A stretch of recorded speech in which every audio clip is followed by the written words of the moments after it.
So, this is episode 11, if you can believe it. Keys to Home, episode 11.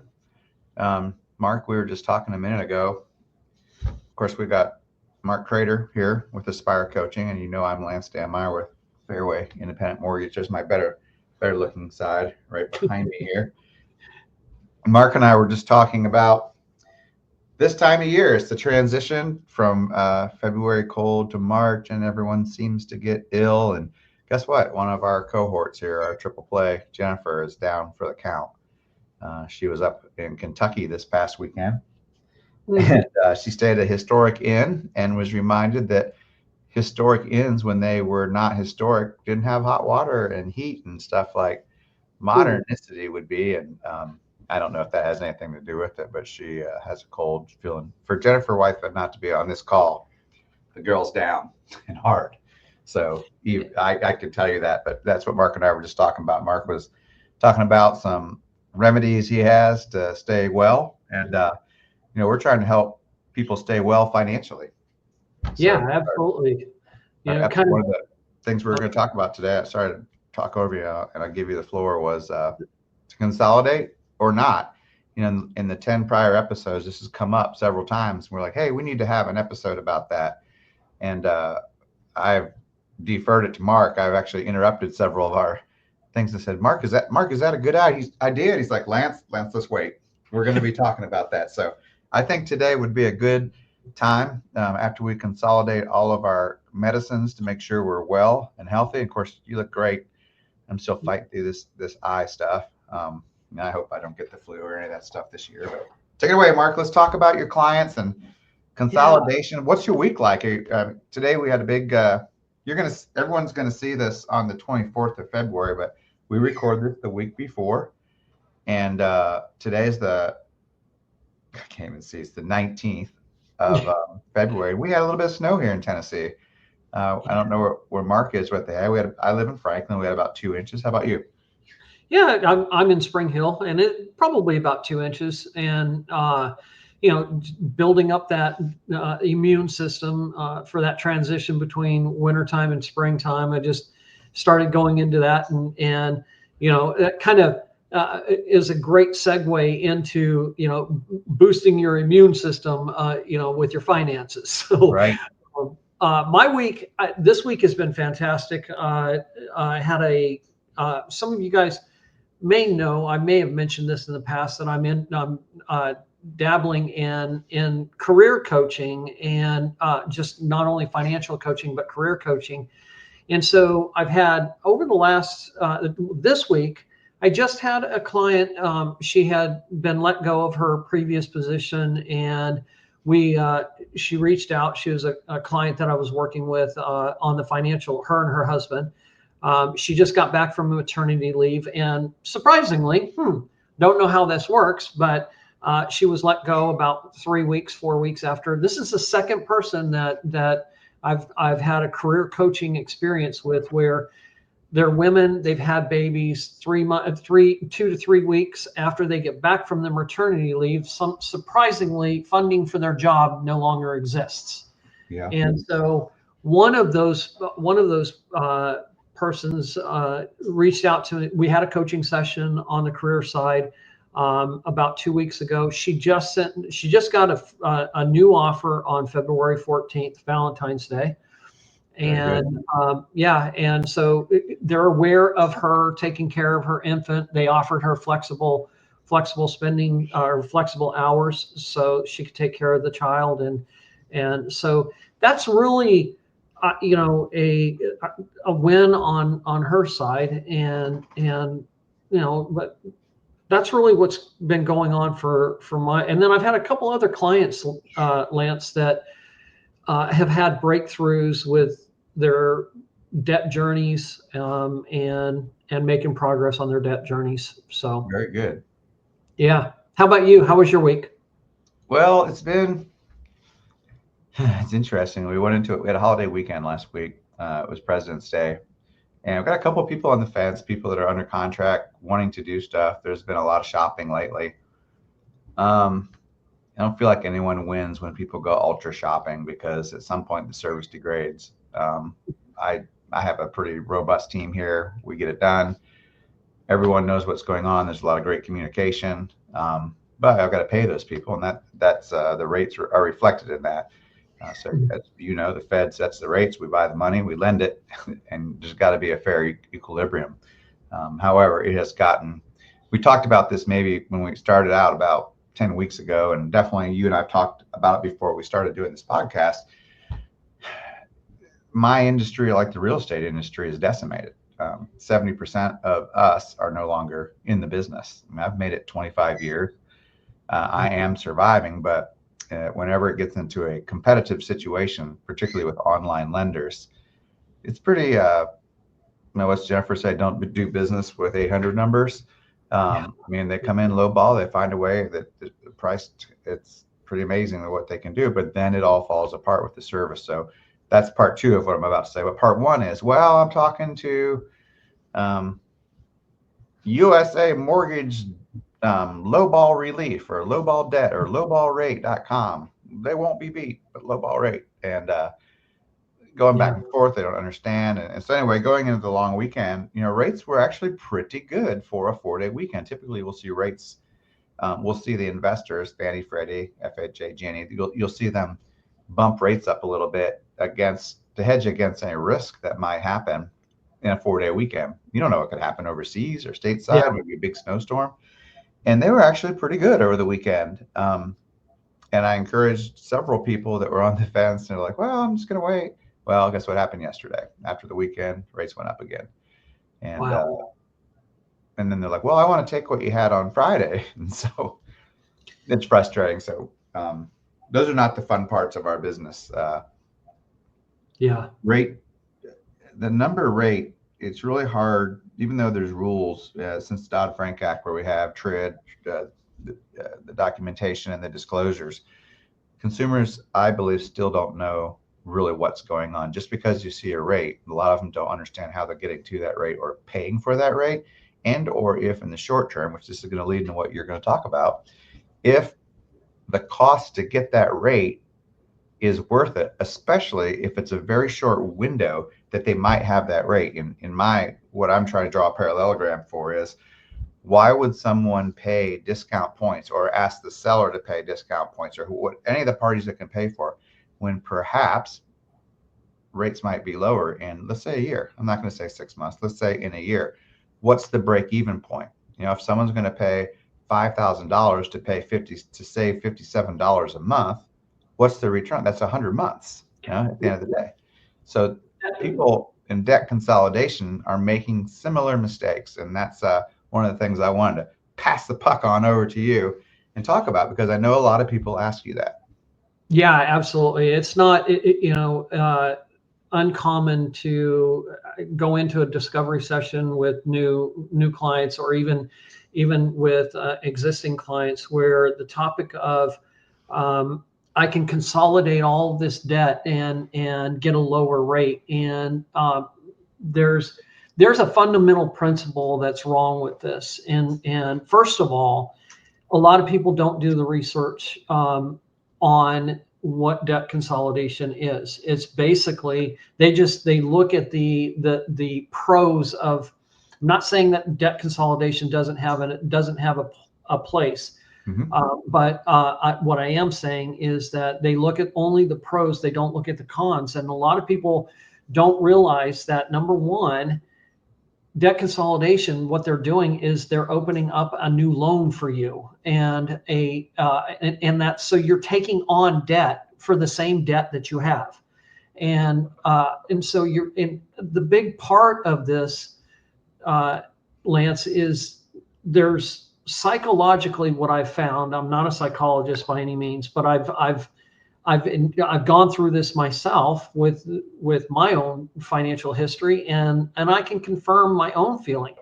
When you go through debt consolidation, there is a psychological effect of feeling like you've done something, and so that can actually give you this sense of, I'm in control. The reality of it is, all you've done is, here's your big stack of debt. All you've done is you've picked it up, moved it over here, and put it down. and it's in a new form of vehicle of debt, and it's all now this bigger pile of debt.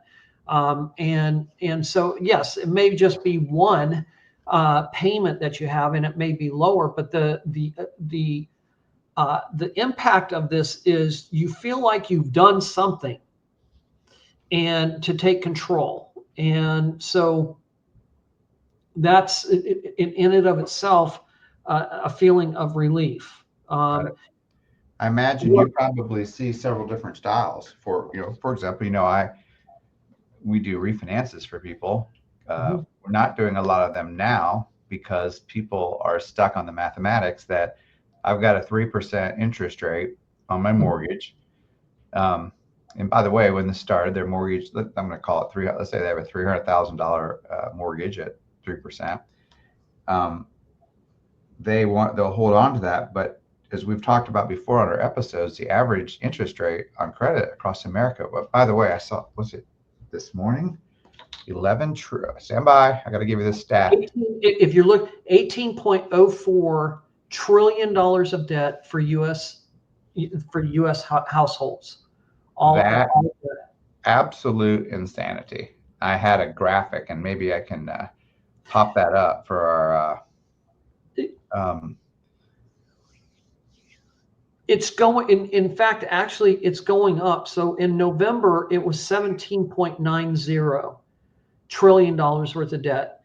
As of, I think when they just released it, February last week or Friday or whenever the February 2025 is. Yep. It was 18.04. And that's overall. So I've got credit card debt transactions in front of me at 1.21 trillion. Yeah. That was in November, I think right around 985 billion. Yep. So we are seeing people increase their debt, taking on more debt.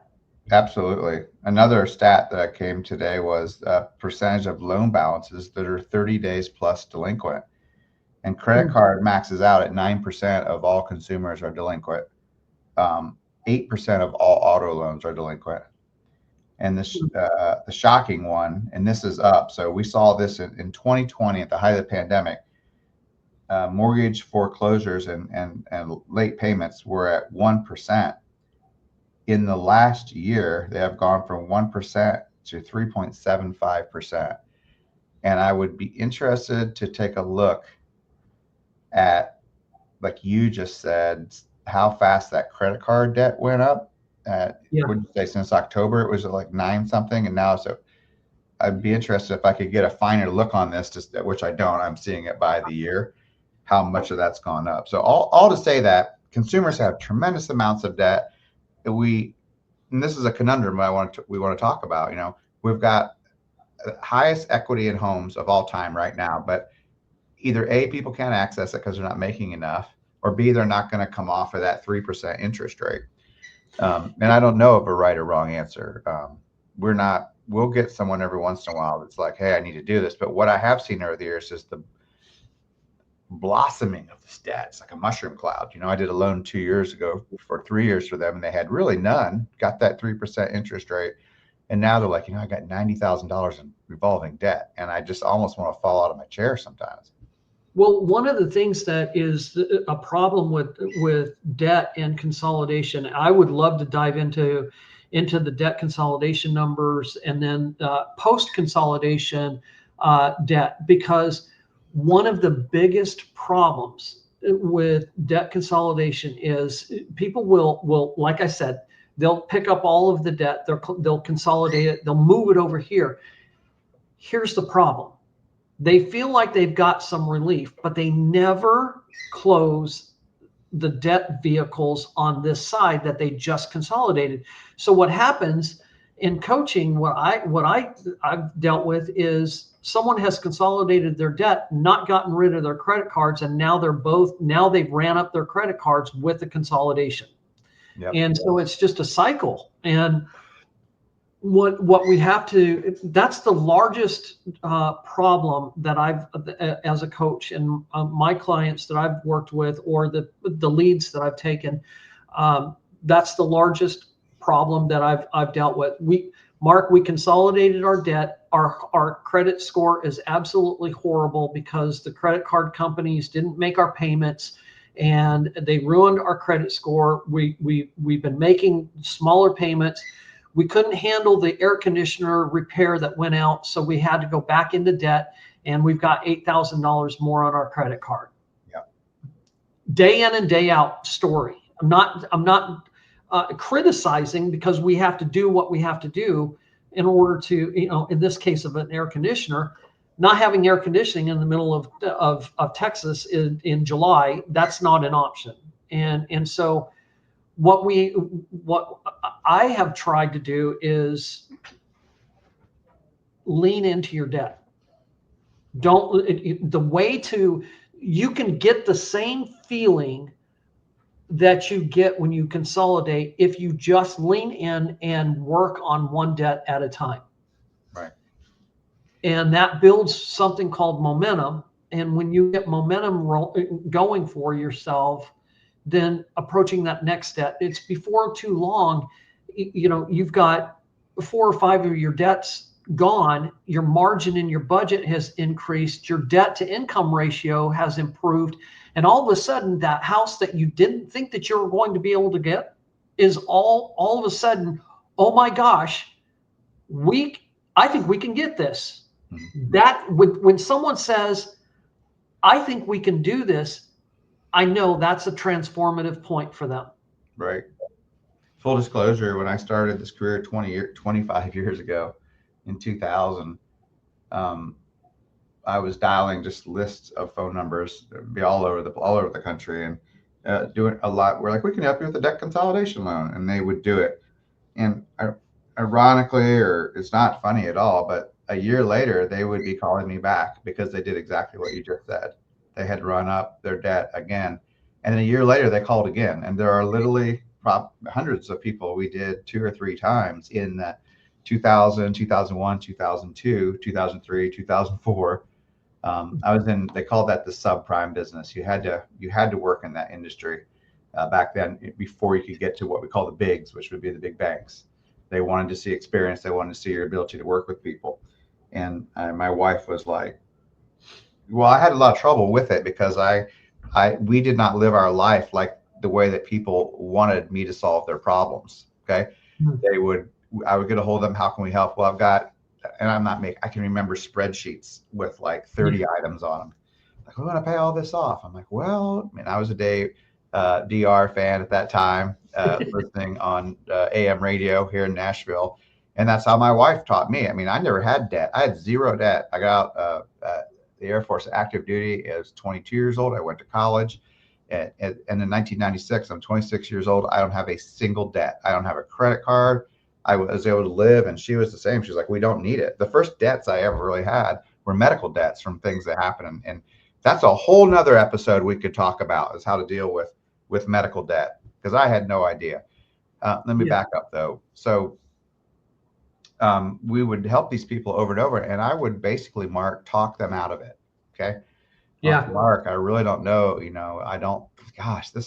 You're just going to, it looks like you're going to do it again. I'm looking at, and like, oh, okay, well, we'll think about it. And then I would call back and like, oh, we went with Chase, or we went with so-and-so.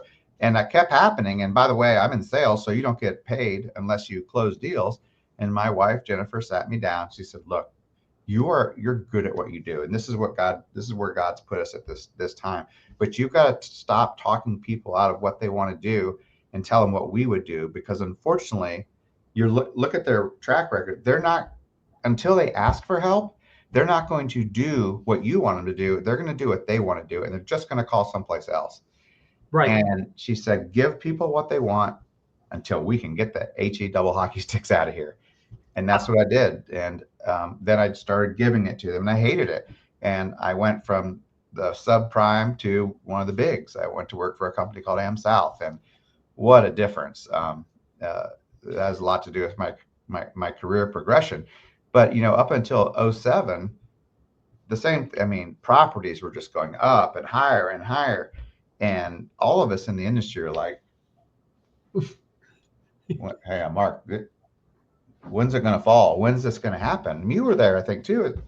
We were like, it was about, so when it finally happened in fall of '07, early of '08, we're like, well, party's over. We weren't all like, what just happened? I mean, we knew, everybody knew it was coming.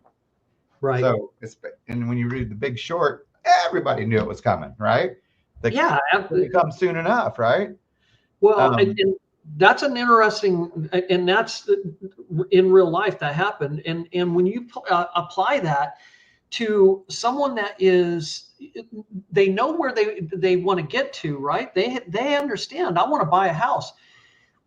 What you're in, and so that point in '07 that you just laid out is the same point in someone's mind who, and I call it the split second transformative, the transformative split second. And the reason why I call it that is to say, I think about my own life and where I was at. It was a split second. And it was as quickly as I said, I don't want to be here anymore. I need to change. That took no more than a split second in my mind.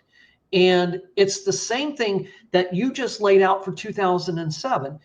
When you decide that you want to buy a house, you're going to do that split second transformative point is going to be, I'm going to do what it's going to take for me to buy a house. And if that means I need to plow through $80,000 worth of debt to make my debt to income ratio good, then I'm going to plow through $80,000. And I'm going to tell people 2-letter word. No, I'm not doing that because that's not my goal. And so there's a lot of what you just talked about, Lance, in that matches the mindset, that point where, we got to do something because we can't be here. So on that note, let's transform, and let me get you to talk about the next two subjects. So that's the debt consolidation using an asset. So an asset is something that earns you money, right? Yeah. And I think that definition, I recently had a client recently, is like this year, sat across from me here and was like, I don't think you understand what an asset is, Lance. And when he said is something, and this is from Robert Kiyosaki's Rich Dad Poor Dad, it was, an asset is something that earns or has immediate potential to earn you money. And I have kind of had my asset structure not on track with that thought. So it really meant something to me. But so right now we've got the highest value in homes we've had, the highest equity. We haven't had rates this high. Everyone's like, oh, they haven't been this high for 40. No, guess what? When I bought my first house with Jennifer 25 years ago in September, it was 9%. That was going rate. I think we paid a point to get, and we were like, oh, that's great. And people were like, our parents were like, hey, you're crazy for borrowing $250,000, 225,000. But they're like, that rate's great, because they knew 17s and 18, maybe even higher. But when equity goes away, so we saw that not in Middle Tennessee, maybe you saw that in Texas a little bit, but here in Middle Tennessee in 08, 9, 10, 11, we did not see that dive. We just saw a flat line. Yep. So properties flatlined. There wasn't a lot of selling, but we didn't see the dive like Alexandria, Virginia, like Maryland, like Las Vegas. One of my friends lived there, just took a bath. So when that goes away, you have two other things that pop up. You have debt consolidation loans. You'll have these commercials on the radio or television, and then another one that we don't think about that's debt consolidation that I think is very dangerous. And like you speak to both of them, is the credit card transfer, which. So the debt consolidations, are they really reducing my what I owe people? And gosh, let's just go one step further. The IRS has special programs here to help you, Mark. Let's talk about those three things. Yeah, absolutely. The credit card transfer, I think, is one of the biggest. I got to be careful because there is some benefits to 0% interest. But here's what I'm finding with my clients, that what they don't know and what they don't follow up with, they just see the marketing level of this 0% interest. You have no interest for on this credit You're card. Free. Yeah, go ahead. But little do you know, and I just talked to 2 nights ago on this very topic. what they don't understand is that in order to move money from one location to the next, you're going to get charged a transfer fee on those credit cards. Right. So first of all, I don't care if it's $25, if it's $75, or it's $3,000. You're taking on more debt in order to get a benefit, and most of the time, the second part of the problem with these 0% interest credit cards is that they don't tell you, well, I shouldn't say they don't tell you. The person doesn't research to see how long the introductory period is on that 0% interest. And then they find out after 6 months, why is my interest rate 28%? I thought it was 0% interest. Yeah, that was your introductory period. And then the same thing happens. It's like the debt wheel, the hamster wheel. It's the debt wheel. You've moved money over here to get a benefit, but you have not closed the card, and you run up more debt because the card's still available.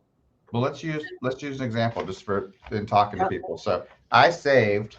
I knew we were going to be talking about this, so we all get these. We all get these in the mail. So this is a current transfer. And let's see here. So it says you're going to lower your interest rate from now through, this is March, April, May, June, July, August, September, October. So it's 9 months at 0%, or they'll give you another one. But when you read the small print here, this promotional fee is $5 or 3% of the amount, whichever is greater. And look at what that just said. There's even more detail to that. Yeah, the 29%. It's 5% or 3% of each transfer. So if you have 5 cards that you're going to transfer, it's 3% for every single card you transfer over to that debt. So let's say someone transferred over, this is a high number, but I'm just going to make it up. Let's say they did $23,000. So $23,000 times 5%, they're going to pay $1,150 just in the transfer fee. So now they owe $24,150. What a bargain! Yeah, well, and you have 9 months. How long is it? And your payment? Guess what, folks? Your payment is $2,683. Give me a break. And you have 9 months on the card that he just showed you to pay that balance off. Or you're going to get, I think, lower on that form. I saw 29.99%. Yeah, 29%. So you're going to go up to 29% on that card. And so that's what happens when people don't see. They think 0% interest, and even the cards that are, so there, I've seen cards that are advertising 0% interest until 2026. And this is another marketing ploy. Guess what, folks? 2026 is 10 months away. It's 10 months. It's not 2 years. What's so crazy is, oh my gosh, what happened? It's easy. Start saving. It's not. It's marketing, and people. We have 8th grade average reading level of Americans, and they don't understand what they're doing. And so basically what you're saying is this is really putting people in a much more horrible situation. And let's talk for a second, the impact of this. So the impact of this, when someone is scraping by, literally, we have no money in our budget in order to make payments, to our cards. We are down to making minimum. I'm only paying $10 more than the minimum. I'm trying to get progress. When you add a 5%, 3% transfer rate on top of a 0% interest, you just took on more debt. You actually will probably be upside down on that debt that you consolidate. And the key point about that, I just am going to hammer this. That document that you showed, that said 3% for each transfer. Yep. If you have 5 cards and you're transferring, it's 3% for every card that you're going to consolidate. Consolidate debt, the way we win. So let's talk about how I get progress for my clients. I get progress from my clients. First of all, it's not up to me to get the results. I can help guide. I can help strategize, and we can lay out the options, and I'll call you to action. Anyone that's listening, I will call you. That's the one thing. I wouldn't be a good coach if I didn't have accountability and a call to action. So by the time that we're done with one of my sessions, we have laid out the options. We've talked about the pros and cons of it, and I'm going to call you to action. It's up to you to get those results. And if the desire to no longer be where you're at is strong enough, then perseverance, discipline, and doing what you're going to do to get there will not be a problem. I'll keep the motivation going. Definitely, I'm not going to let you not do what you set out to do by keeping you motivated, but it's up to the clients to get the results. Yep. Well, tell us a little bit what you know about these credit consolidation companies. Not the credit card, but the late night TV, or maybe even a phone call in the evening at dinner time. So the one thing that I really want to talk about, I don't want to single out any companies. You can easily find the top 10 debt consolidation companies in America just by a simple search. But one of the things that they prey, and I think the word prey, not pray as in pray to God, prey on people, is that the reason why those advertisements are running late at night is because the person that can't sleep, the person that has anxiety, the person that's trying to get away from it, they're awake and they're trying to escape it. And where do they go? I'm going to get my mind off of this onto something else by watching some TV. And the very first thing that they log in, they see on the TV is the same thing that they're trying to get away from, a reminder of their debt. And so that's why you see these commercials, and I really do honestly believe that it is preying upon people's anxiety and stress.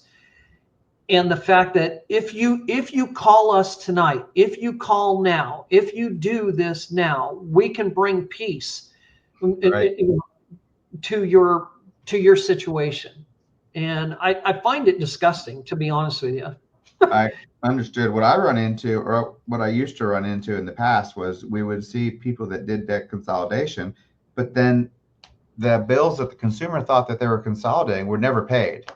You'd see them enter into a debt consolidation. That would be the creditor name. And then there'd be like six debts that from the day the consolidation started, there was never another payment made. And the consumer's like, what do you mean? I was told that they were going to make those payments. And I haven't seen that a lot in the last maybe 5 years, but it used to be very prevalent. It used to be a practice also. One of the did not use names. One of the most major companies in America, biggest finance companies in America, who got bailed out during 1998 as one of the banks. They would send checks to people, Mark. They'd send a $15,000 check to your home, and you could cash it. I mean, people, they were doing their research. They knew those houses had equity. The people would go and cash them. But what they didn't read was that small print on the back that said they just took a second mortgage at 30%. And then they got the first bill, and they would go, wait, what have I done? Like, well, we can refinance you into a mortgage. And I think that Dodd-Frank did away with a lot of that. But the late night consolidation, oh boy, there are some things, there are some organizations that I think it's go ahead. They're beyond regulation, if that makes sense. There are literally organizations in our country and groups of people that laws don't apply to. And I'm not trying to be coy and say, you're like, well, what are they, Lance? You can look it up. You can Google as well. But there are certain groups of people that can lend in our country that aren't regulated. And consumers need to be extremely cautious of that. Well, I don't talk about that off air. Yeah, exactly. And we can do that. And I don't want to let the opportunity in this podcast to escape the payday loans and the payday companies. Those are literally predatory lending, in my opinion. And they're in full force still. Yeah, and they're full force. And so I'm here to using this platform as far as debt consolidation is concerned. And for anyone listening, take a different path. The alternative path to this is coaching. The alternative path to debt consolidation is working with someone to get your strategy laid out and the progress and the results that you want.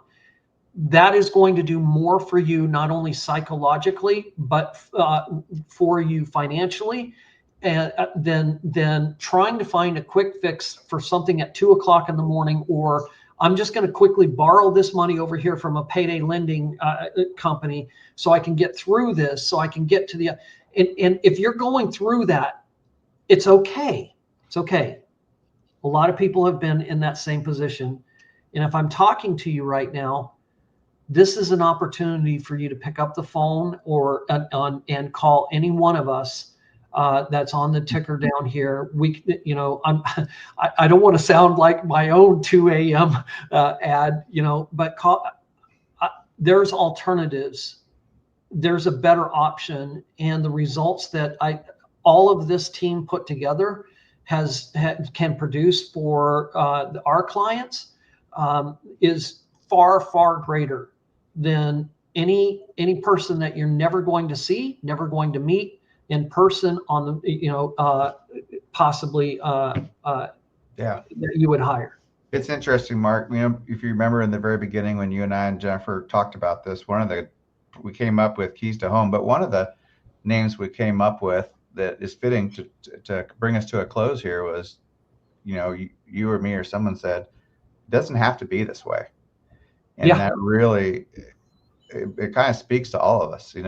Finance, when you talk about mortgage financing, some people put that on the list of having to deal with an attorney or a dentist or something like that. And financial counseling, some people are like, oh, financial counseling is that's only when I really get in trouble. No, it doesn't have to be. It can be to really put you in it doesn't have to be this way. And we're here to help. We put together myself and Jennifer and Mark, that's why we're talking about these hard subjects. Yeah, exactly. Even if it just triggers enough for you to reach out, and I absolutely I remember that conversation. It doesn't have to be this way, and it doesn't. Great conversation.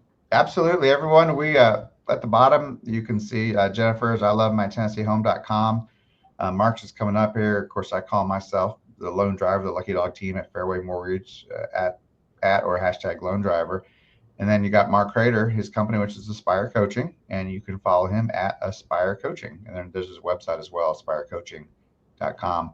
But guys, we're about to start going live with this soon. This is recorded at this point. We'd love to see your comments below as you view this video and share it with your friends. Tell us things we can be improving on or things you want to see us speak about. But hey, Mark, I think until next week, let's call it a day. Sounds great. 10-4. All right.